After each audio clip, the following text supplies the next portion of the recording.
这调整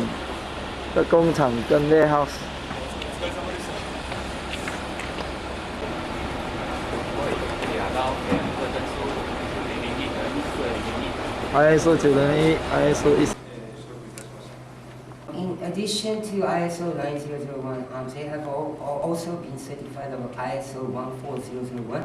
which is an international standard of environmental management. So that they can, it means that they have been certified of being an excellent company for saving the natural resources such as electricity, water, papers,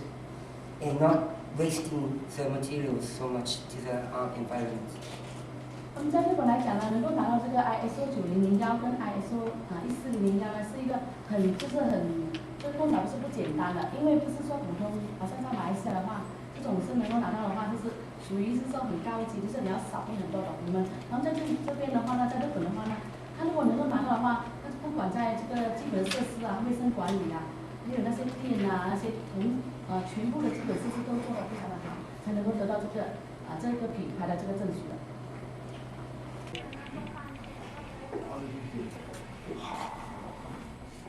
ISO 14001。我们要走了，也出来欢送，这是这边的文化。